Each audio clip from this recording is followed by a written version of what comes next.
Hello and welcome to the Berean Voice. I'm Randy Seaver. I'd like to talk to you today about some questions I think Leighton Flowers needs to answer. I've been watching some of his videos and, apart from coming away from them with the impression that he has never ever tried to exegete a passage but simply wants to use proof text and then explain why what the text says couldn't possibly be what it says because somehow if that were the case God would be unfair. Apart from that, I have some issues with many of the things that he's teaching.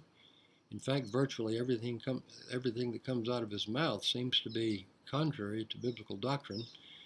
Um, Occasionally he gets something right, but most of the time what he says simply is way, way off the charts. Not only that, a few years ago, a group of Southern Baptists who like to call themselves traditionalists came out with a statement in which they made some affirmations and denials concerning what they think are their differences between them and Calvinists. And many of them are right down the line with what Calvinists believe, but these people don't seem to understand either what they're affirming or what they're denying. Um, the bigger part of the problem, it seems to me, is that many of the things that Leighton Flowers is teaching seem to be contrary to what they have affirmed and what they have denied. So I'd like to just propose some questions for Mr. Flowers, and I hope that he'll take some time to try to answer those questions. I would love to sit down with him and talk to him about these issues because I think these are very important to the life of the church. Now, I understand that in the Southern Baptist Convention, doctrine is not of paramount importance. What really is important among the Southern Baptists is denominational unity. And you can sort of fudge on doctrine here and there. Even people on the Calvinistic side will say things like, when Calvin was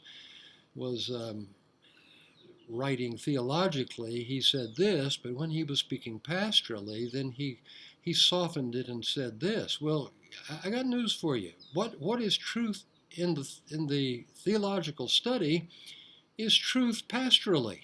If it's truth one place, it's truth everywhere. But these people are willing to let these things slide, and they're willing to say these are just sort of secondary or tertiary issues, and we can all get along because these things really aren't of grave importance. Well, let me tell you something. The doctrine of God is exceedingly important, and if we are teaching doctrine that is detracting from the glory of our God, then that is not a secondary or a tertiary issue. And I'm really offended by the fact that these people are willing to let these things slide.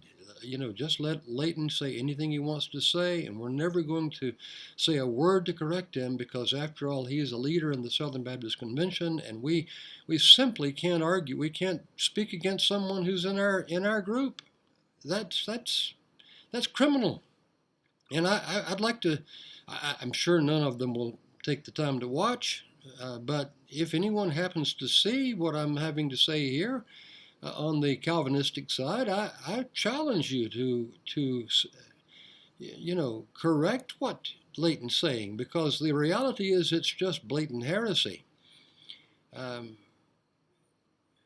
We don't just let things slide because we want to have denominational unity. One of the things I've noticed in the Southern Baptist is among the Southern Baptists is that their standard of success seems to be baptism. How many baptisms have you had? Our baptisms are down. We must be doing something wrong because we're not having as many baptisms as we used to have. Well, I got news for you. The standard of success isn't how many baptisms you have. How often do you hear a Southern Baptist say, we praise God that we have men who are standing in our pulpits who are exegeting the scriptures, who are expounding the truth of God faithfully. There may not be as many people who are flocking to our meetings, but we have people who are being faithful to do what God told us to do. Listen, Paul said Christ did not send me to baptize, but to preach the gospel. What does he mean by that? He doesn't mean baptism is unimportant. What he means by that is Christ didn't send me to get decisions from people. That's not my standard of success. My standard of success is that I'm faithfully expounding the truth of God to people. And if people believe it, that's God's doing. If they don't believe it, that's their fault. But my responsibility is to faithfully preach the gospel to people, preach the truth to people, exegete the scriptures, and then expound those scriptures to people faithfully. Let God take care of the results. I think it was John MacArthur who said, if we take care of the depth of our ministry, God will take care of the breadth of it. And we need to learn that. Some of you people in the Southern Baptist Convention just need to man up. And you need to rebuke Leighton for some of the things he's saying. Even people in the Traditionalist movement need to rebuke him, because he's not teaching what you claim to believe in your statement.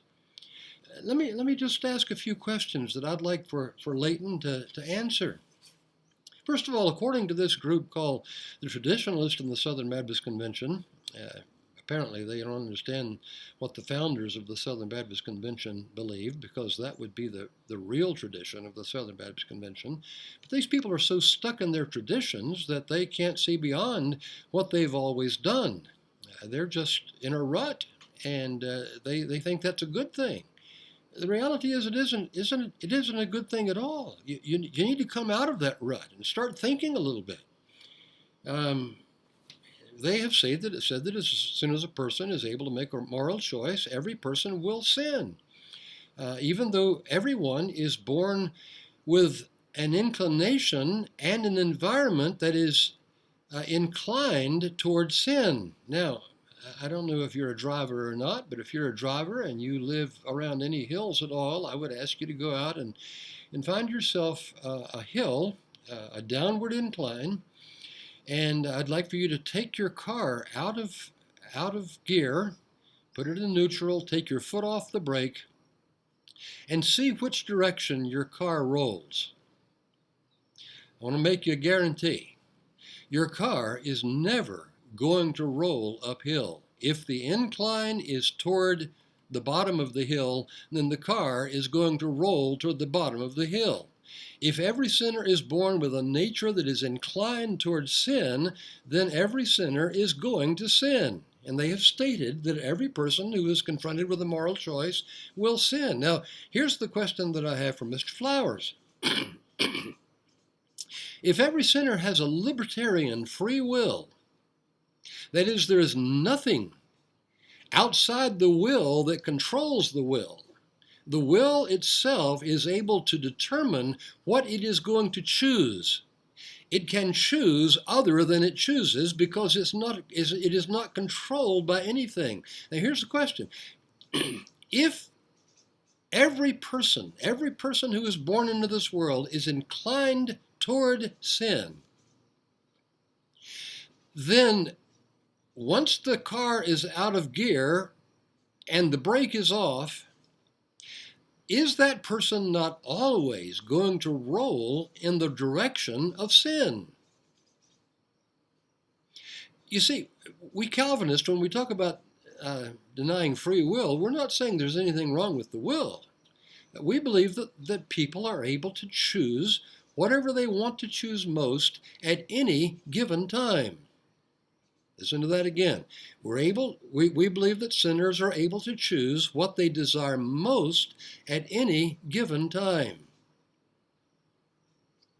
If we want to choose to follow Christ, we have the ability to choose that if we want to. You see, the problem is not in the will, the problem is in the want to.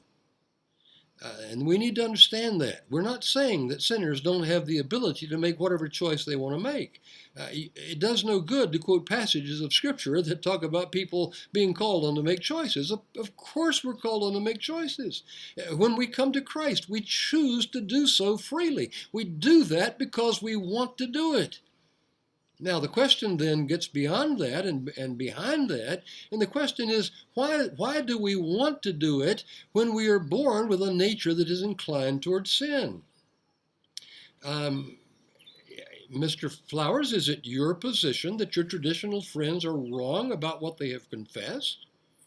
You can't have it both ways. Either it is not certain that everyone will actually sin, or sinners do not have a libertarian free will. Because if they have a libertarian free will, then they could have chosen other than they chose. You can't have it both ways. If they have a libertarian free will, they could have chosen other than they chose, and they don't have to sin. Every person will not necessarily sin if he has a libertarian free will. Hope you understand the question. Hope you answer it. It's an important question. Secondly, you have defined death, Ephesians chapter 2, verse 1,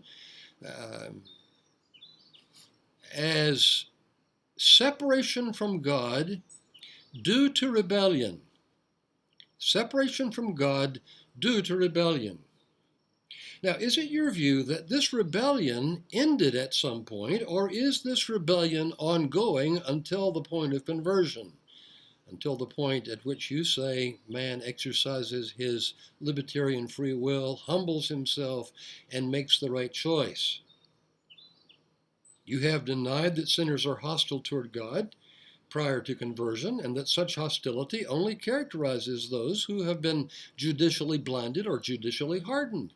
But it seems to me that the people described in Ephesians chapter 2, verses 1 through 3, are continuing in the very rebellion that has caused their separation from God. They are continually walking, or even continuously and habitually walking according to the spirit of this world that is set against God.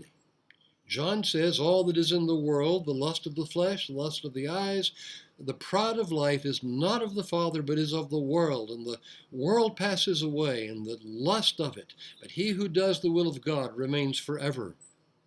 And these people, what we were prior to conversion, we were just like they are. These people are continuously and habitually walking according to the course of this world that has set itself against God.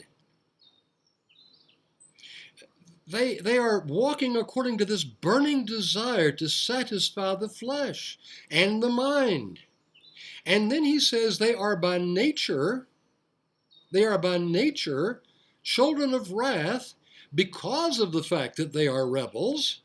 They are by nature, and by nature he means they are innately this way. They are born this way. When we see the phrase in Romans chapter 2, for example, these people are know by nature that certain things are wrong. That is, this understanding of their conscience is innate. It is inborn. You don't have to teach the heathen that certain things are right and certain things are wrong. It is innate. It is inborn. In Galatians chapter 2, we read about those who are by nature Jews. What does that mean? It means they're born Jews.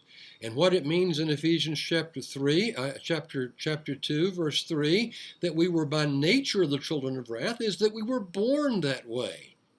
And we're going to talk a little bit more in our next video about this whole issue of sinners being born in a state of rebellion against God. And I want to ask you a question about that. But the question here is, are you saying that at some point this rebellion ended? I'm going to pick this up in our second video. But that's the first question. Are people still rebellious up until the point of conversion?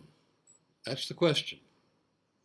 Now, I'm going to come back and talk about this a bit more in the next video. Until we get back, may God richly bless you.